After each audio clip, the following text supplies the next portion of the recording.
Hello, and welcome to Daily English Flow. We're really happy you're here. I'm Amelia. And I'm James. On this channel, we practice real, everyday English with natural conversations. If you enjoy learning this way, don't forget to subscribe and like the video. All right, let's get started. So, Amelia, can you feel it too? That calm New Year vibe, like the world is quieter for a moment and your mind finally has space to breathe. Yes, it feels like the air is cleaner and my brain is like, okay, we can restart. I love that feeling, but I also get a tiny bit nervous, honestly. Nervous? That's interesting. Is it because everyone starts talking about goals and suddenly it feels like you must change everything overnight? Exactly, that pressure is real. People say, new year, new you. And I'm like, can I just be me, but a little better, please? That's such a healthy way to say it. So today we're staying calm, right? No crazy promises, no I will wake up at 5 a.m. forever. Please, no. I tried that once and it lasted 2 days. Day three, I was basically a zombie with coffee. So, yes, calm goals, simple English, real life. All right, let's start very easy. When you think about the new year, what is the first feeling you notice in your body, Amelia? Like one word. I think hopeful. Not like super excited, but quietly hopeful. Like I can try again and not feel bad about last year's mistakes. I like that. For me, the word is fresh. Like I opened a new notebook and the first page is clean, and I don't want to ruin it with messy handwriting. That's such a cute image. And yes, that's how it feels, a clean page. But here's the thing, James. Life is messy, so the page will get messy. True, and that's okay. Actually, maybe the goal is not to keep the page perfect, but to keep writing anyway, even if there are mistakes and crossed lines. I love that. That sounds like a good mindset already. So for listeners, you can practice this. This year feels hopeful, or this year feels fresh. Simple. And now we can gently look back for a second, not to judge ourselves, just to understand. Amelia, when you think of last year, what feeling comes first? Honestly, busy. Like running all the time. Some days were good, some days were stressful, and I often felt like I didn't have enough hours. I feel that. For me, it's tiring, but also meaningful. I had hard moments, but I also learned a lot, and now I can see that more clearly. Meaningful is a strong word, but still simple. I like it. And it shows that even a difficult year can still be important, not just bad. Exactly. And when we talk about it in English, we don't need long stories. We can say, last year was hard, but I grew, or last year was busy, but I learned. Yes, one sentence can be enough. And if you want, you can add a small detail like I changed jobs or I moved to a new city, but keep it easy. Now, the fun part, looking forward. Amelia, do you have a main goal for this year? Just one if possible, because too many goals can hurt my brain. Same. Okay, my main goal is to be more consistent with my English practice. Not perfect, not every day for 2 hours, just consistent. That's a great goal for this channel, and it sounds realistic. When you say consistent, what does that look like in daily life for you? For me, it means small actions, like listening to English podcasts while cooking or speaking in the mirror for 5 minutes without feeling silly. Oh, speaking in the mirror is brave. I tried it once and I scared myself because I made eye contact with me. Stop, that's so funny. But yes, it feels strange at first. Still, it helps, and the small steps make it less scary. I totally agree. My main goal this year is to take better care of my health. Nothing dramatic, just better sleep, more water, and less late night scrolling. Late night scrolling is dangerous. You think it's 5 minutes and then it's 1 hour and you're watching a video about a cat who can skateboard. Exactly. And then you wake up tired and you're like, why do I feel like a potato today? So yes, health is my main goal too. Okay, listeners can copy these patterns. My main goal this year is to, and then you add something simple, like to save money or to read more. And if you have more than one goal, you can say, I have a few goals this year, but my main goal is. That sounds natural and not chaotic. Yes, because chaos is when you list 12 goals and then you feel stressed before you even start. I've done that and I do not recommend it. Same here. One time I wrote a long list and I felt like I was giving homework to myself. I looked at the paper and thought, who is this teacher? amazing.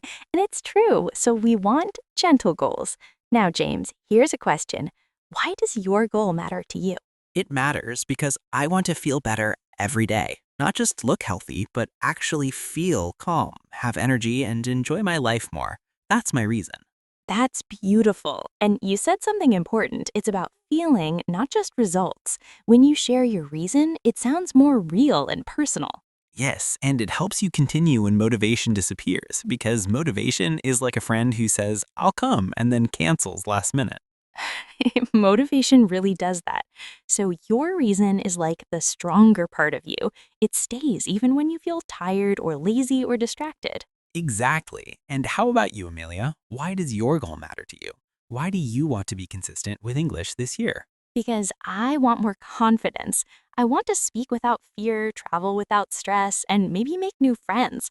English gives me more freedom. That's such a good reason. Confidence and freedom are powerful, but still simple words, and it shows your goal is connected to real life, not just a textbook. Yes, and now I want to mention something people confuse dream versus goal. They sound similar, but they are not the same thing. Right, a dream is bigger and softer, like something you want in your heart, but it's not clear yet. A goal is more clear and it has actions. Exactly. For example, a dream can be I want to speak English fluently, but a goal can be I will practice speaking for 10 minutes a day.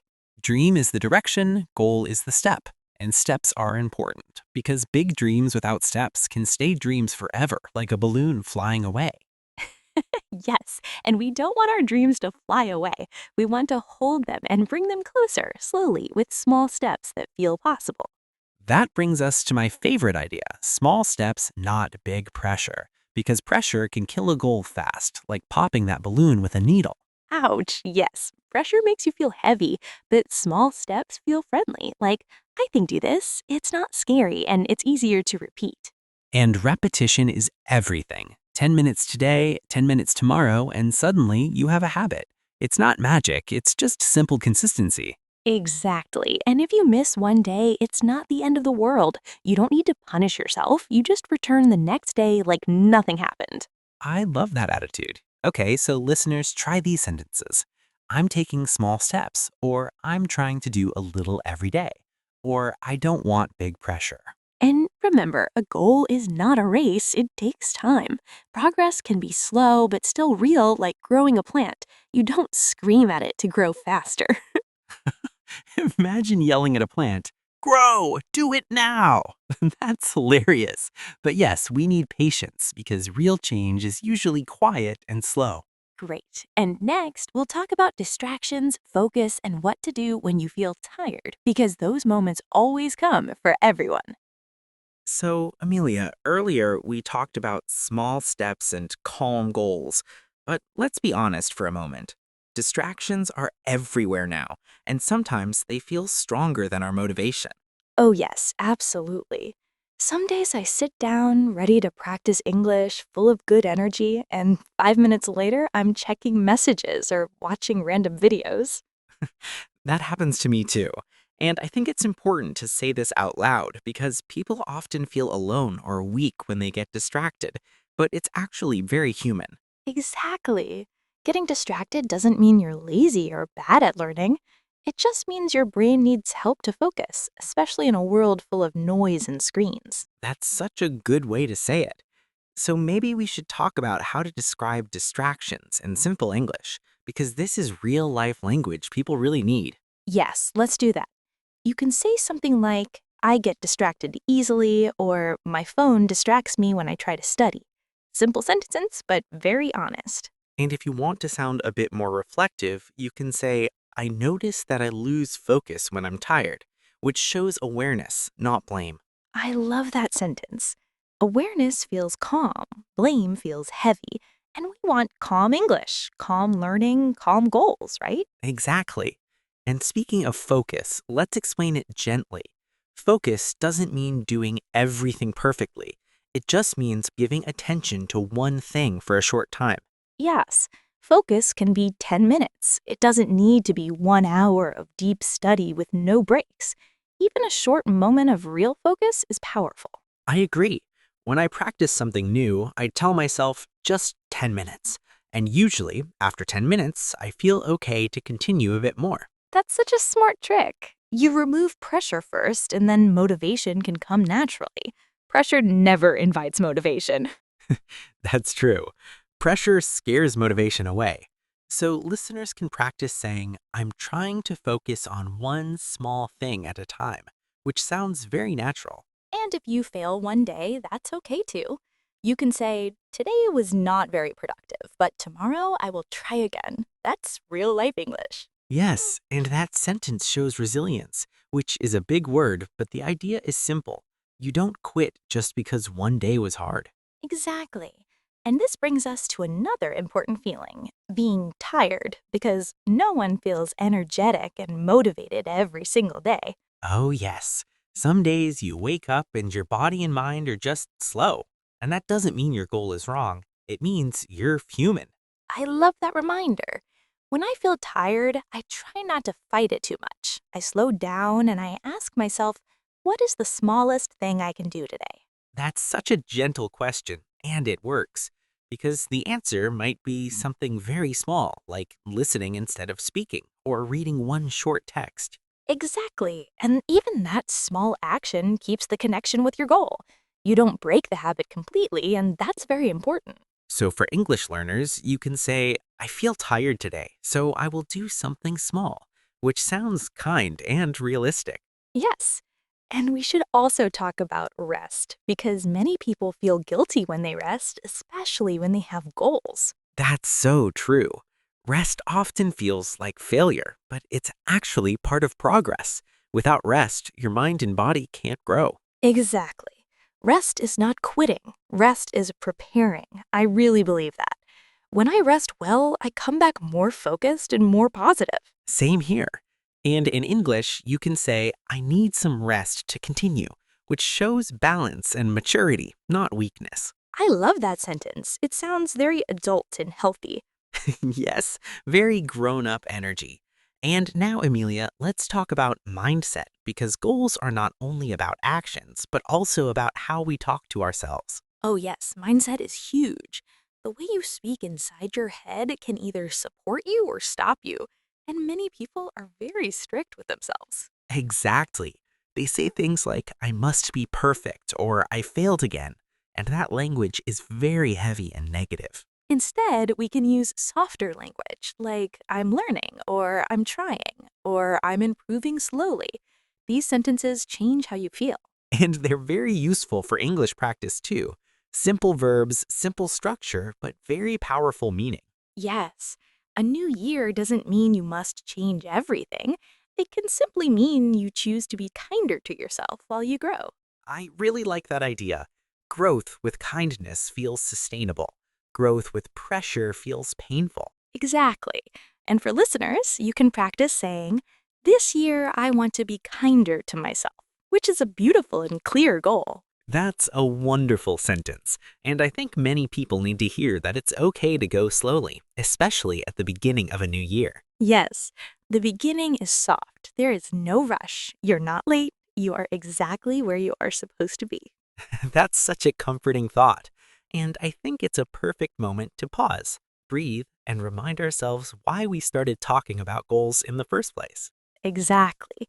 Goals are not about stress, they're about direction, meaning, and small daily choices that slowly shape your life. And when you talk about them in English, you don't need difficult words. You just need honesty, simple sentences, and a calm voice. Well said, James. And next, I think we should help listeners reflect a little more deeply with one gentle question they can ask themselves anytime. All right, James, let's share that gentle question now because I really love how simple questions can bring clear answers without pressure or stress. Yes, I agree. The question I often ask myself is, what is one small thing I can do today for my goal? It feels calm, friendly, and realistic. I love that question because it keeps you in the present moment. It doesn't ask about next year or next month, it only asks about today. Exactly. And today always feels easier to handle than a big future plan. When I think only about today, my goal feels closer and less scary. Same here. And the answer to that question can be very small. Sometimes my answer is just, I will listen to English while making dinner. That's perfect. It still connects you to your goal. You're not forcing yourself, but you're also not completely stopping. Yes, and that's important. Many people think progress must be big to be real, but small actions are often the most powerful ones. I agree. Small actions build trust with yourself. You start to believe I can do this, and that feeling is very motivating. That's such a good point. Trust with yourself is everything. Without it, goals feel empty. With it, even small progress feels meaningful. And when you talk about this in English, you can say, I'm building a habit, or I'm trying to be consistent, which sounds very natural. Yes, and consistency doesn't mean perfection. It just means you come back again and again, even after breaks or mistakes. Exactly, and mistakes will happen. Let's be very clear about that. Everyone misses days, everyone feels lazy sometimes. Yes, especially me. Some days my motivation just disappears like it went on vacation without telling me. That's such a perfect description. And when that happens, it's important not to panic or judge yourself too harshly. Right. Instead of saying, I failed, you can say, I had a difficult day or I needed rest. Those sentences feel kinder. And kindness helps you continue. Harsh words usually make people want to quit, not improve. Exactly. So let's talk a bit more about language learners, because many listeners feel emotional pressure when learning English. Yes, many people feel shy, embarrassed, or afraid of making mistakes. That fear can be very strong. I totally understand that feeling. When I started speaking more, I was scared of sounding silly or saying something wrong. Same here. But over time, I learned that mistakes are not a sign of failure. They're a sign that you're trying. Yes, and you can say that in English too. I make mistakes, but I'm learning. It's a very honest and confident sentence. I love that one. It shows courage. And courage is not the absence of fear, it's action, even when fear is there. Beautifully said. And when learners accept mistakes, they start enjoying the process more, not just waiting for results. Exactly. Enjoyment keeps you going. If learning feels painful, it's very hard to stay consistent. So, one possible goal can be I want to enjoy learning English more this year. That's a wonderful goal. Yes, because enjoyment changes everything. When you enjoy something, you naturally spend more time with it. And you don't need to force yourself. It becomes part of your life, like music, movies, or conversations with friends. Speaking of conversations, that's another great goal. I want to speak more, even if my English is not perfect. I love that goal. It's brave and realistic, and it focuses on communication, not perfection. Exactly. Communication is the real purpose of language. Not perfect grammar, but connection. Yes, and you can practice speaking alone, with friends, or even with yourself. All of it helps. And if you feel nervous, you can say, I feel nervous, but I want to try. That sentence itself is already progress. Absolutely. Naming your feelings makes them less scary. They stop controlling you. So, listeners, remember this. Your goal doesn't need to sound impressive. It just needs to be true for you. Yes, a quiet, honest goal is often stronger than a loud, unrealistic one. And talking about your goal in English can be simple. You don't need long explanations or difficult words. Exactly. One or two sentences are enough. And over time, those sentences will become easier and more natural. I think this is a good moment to slow down again and remind everyone that learning and growing take time. Yes, time is your friend, not your enemy. There is no deadline for becoming better. And with that calm idea, I think we're ready to gently move toward our final thoughts and say goodbye to our listeners soon. Before we finish today, Amelia, I think it's important to remind everyone that goals are not about racing other people or comparing yourself to strangers online. Yes, that comparison trap is so dangerous. Everyone's life looks different, and everyone's timing is different. Your path doesn't need to look like anyone else's. Exactly. When you compare, you often forget your own progress, and progress is usually quiet, slow, and invisible at first. I love that word, quiet. Real progress often happens when no one is watching.